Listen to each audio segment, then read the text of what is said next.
If you are dealing with constipation and you feel like nothing is working, you are not alone. I struggled with chronic constipation for years and I tried practically everything. Today, I'm going to be sharing the 5 steps that helped me find real, consistent relief. So how often should you be going to the bathroom and what should your bowel movements look like?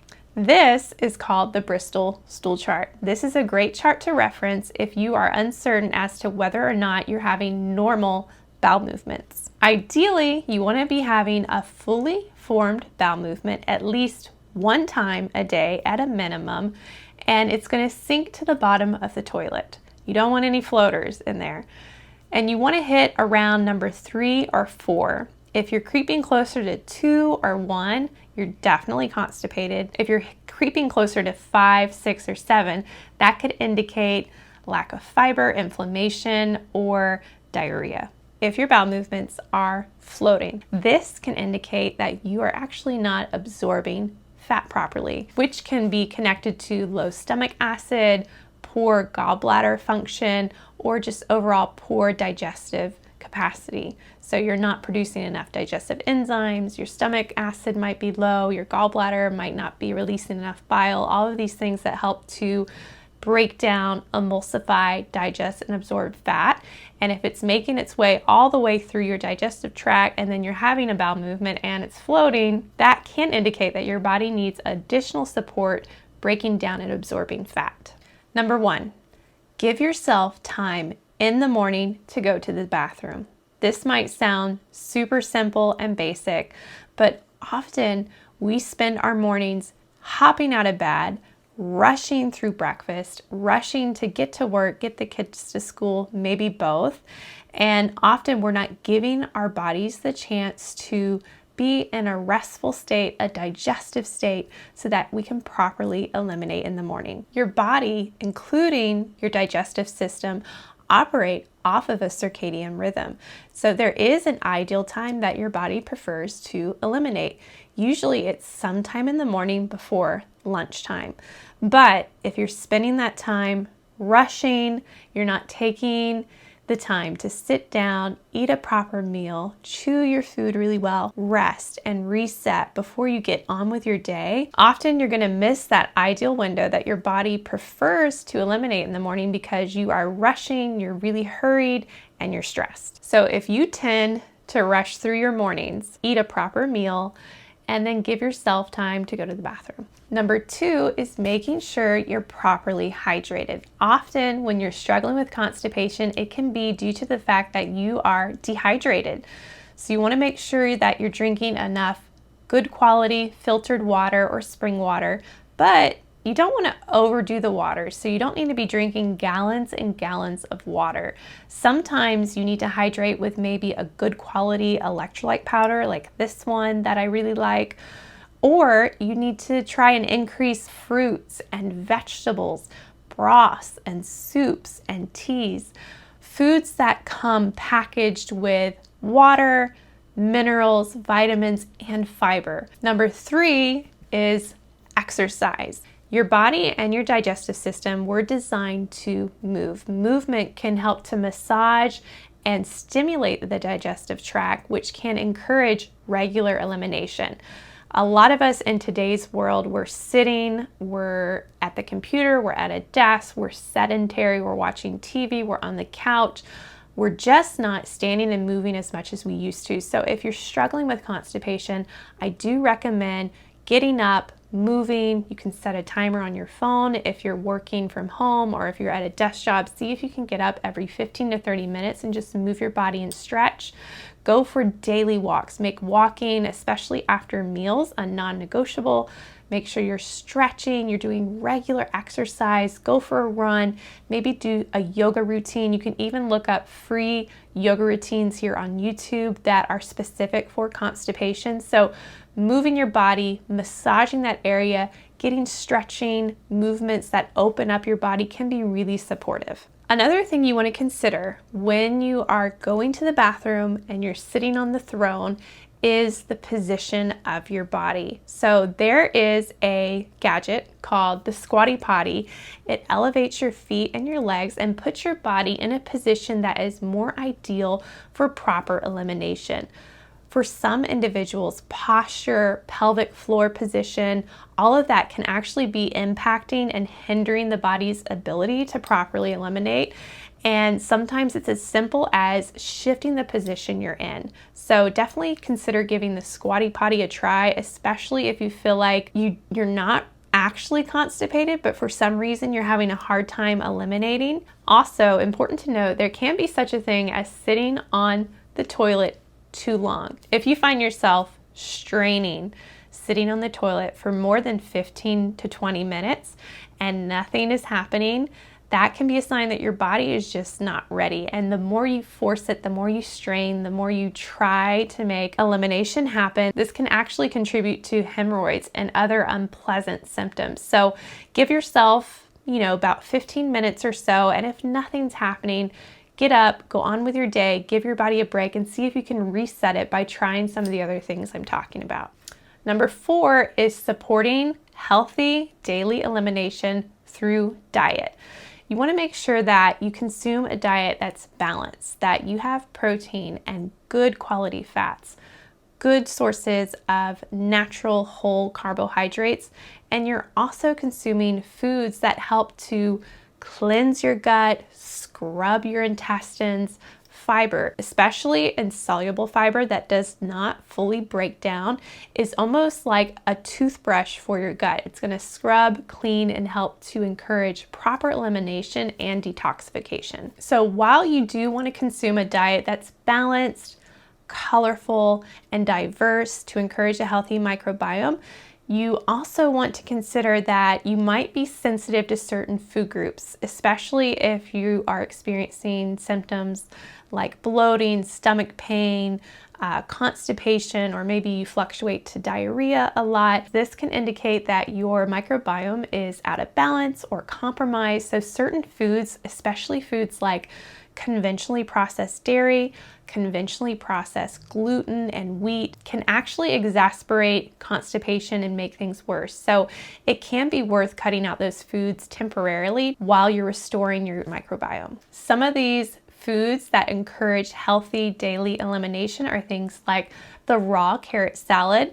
Carrots do not fully break down in your digestive tract. So when you eat a raw carrot salad, especially one that is shredded, I'm going to link the recipe to the one I like below, but it's shredded carrot, coconut oil, a little apple cider vinegar, and a little bit of salt.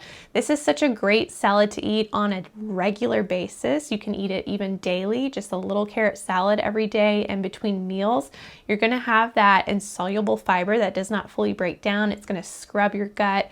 It's also gonna bind to excess estrogen, which is another great way to support healthy elimination and detox. A healthy fat like coconut oil is going to lubricate your intestines and help to encourage regular bowel movements. Other supportive foods would be golden kiwis with the skin on. These are not fuzzy like your regular green kiwis. This is a great source of fiber, and especially if you leave the skin on. If you just really are struggling with constipation, eat several kiwis and see what happens. Another food similar to the carrot salad that doesn't fully break down is cooked mushrooms. If you cook mushrooms down for quite a while, you can add them to maybe a salad, or you can just eat them on their own. This acts like another toothbrush for your gut and can be really great at binding and also helping you eliminate. Applesauce or stewed cooked apples. This is another great food that you can incorporate more of. And then you can also consider properly prepared beans. Now, if you are dealing with gut issues, beans might not be the food you want to add in right now. However, often when you react to beans, it's because you're eating beans that are not properly prepared. So try soaking your beans overnight and then cooking them really well. And then not being afraid of consuming good quality healthy fats. Your body needs fat. Your intestines really thrive on good fat when it's able to break it down properly. So remember, chew your food really well when you're eating, stimulate stomach acid production, make sure that you're not skipping that and you're not eating in a super stressed, rushed state. But coconut oil, butter, ghee, and good quality olive oil are so supportive for overall health, but also can really support your body's ability to eliminate properly. And then number 5, let's talk about supplements. My go-to product for when I am struggling with constipation, I need relief quickly, is this product called Oxy Powder. Oxy Powder is an oxygenated magnesium. And what I like about this is it's not going to throw you into a really uncomfortable state. So it's not going to act like a really strong laxative, but it is going to oxygenate your bowels and encourage looser, softer stools and help you eliminate and get out of that discomfort. It's recommended to take it before bed. The suggested dose is 4 capsules. I actually prefer to start with just 2 because if you're really sensitive, throwing 4 capsules at your body, you might have a big reaction to it. So start with half the suggested dose, see how it goes, and then increase it from there if you're just not getting the relief you need. Now, this is a supplement that will give you relief, but it's definitely not something that you want to be dependent on every single day to simply have a bowel movement. Another supplement that you might want to consider is a good quality magnesium. Now, this specific magnesium can really help in loosening your stools and helping you have a good full bowel movement. However, sometimes you're going to be dealing with constipation because you are deficient in magnesium. So I like this brand, which is a full spectrum magnesium. It contains multiple forms. And this is going to really support not just your bowel movements, but a lot of functions within your body. And it's definitely something that I've seen among myself and my clients that many of us are deficient in it, and we feel so much better when we incorporate a good quality magnesium in. And then I like to sometimes cycle in digestive bitters. This is usually an herbal tincture. You can get it as a spray or in a dropper form. And if you take some of this before you eat a meal, this can really stimulate your body's ability to produce more stomach acid right before you eat.